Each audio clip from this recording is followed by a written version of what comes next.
Air France Flight 447, the stall nobody recognized. On the night of May 31st, 2009, Air France Flight 447 departed Rio de Janeiro for Paris.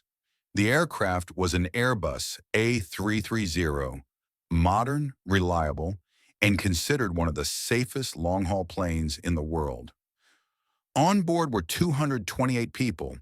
Most of them were asleep. Nothing about this flight suggested it would become one of the most studied aviation disasters in history. The flight. The route from South America to Europe crosses a region known for violent tropical storms. Thunderheads can rise higher than 50,000 feet, forcing pilots to navigate carefully between them. Shortly after midnight, the aircraft approached one of these storm systems over the Atlantic Ocean. The captain decided to rest, leaving the two co-pilots in control. The plane was flying normally at 35,000 feet. Then at 2:10 a.m., everything changed. The first failure, ice crystals began to block the aircraft's pitot tubes. These sensors measure airspeed. When they froze, the aircraft's computers received conflicting data and disconnected the autopilot. This is not unusual. Pilots are trained for this exact situation. The plane was still flying. The engines were still working. There was no structural damage, but the cockpit suddenly went dark with warning messages. The first mistake. Startled by the autopilot disconnect, one of the co-pilots pulled back on the control stick. The nose of the aircraft rose. At high altitude, this is extremely dangerous. The air is thin, and planes have a very narrow margin between flying too fast and flying too slow. Within seconds, the aircraft entered an aerodynamic stall. A loud warning sounded. "Stall! Stall!" The stall that never ended. Here is the critical point. The aircraft was falling, but its nose was pointed upward. The pilots believed they were overspeeding, not stalling. Because of this misunderstanding, the pilot continued to pull back. The stall warning stopped at times due to faulty airspeed readings. This only added to the confusion.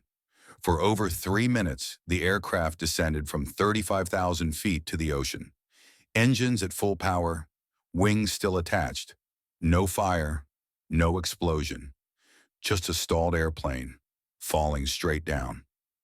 The captain returns.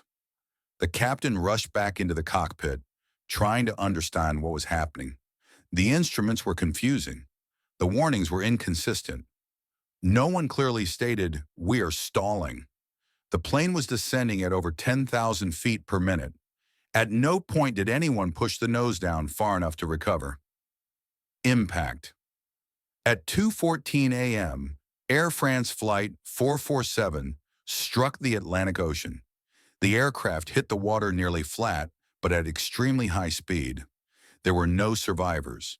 For 2 years, the main wreckage and flight recorders remained lost at the bottom of the ocean. The investigation. When the black boxes were finally recovered, investigators were stunned. The plane was technically flyable until the final seconds. The disaster was not caused by a single failure, but by a chain of small misunderstandings. The pilots did not recognize a high-altitude stall.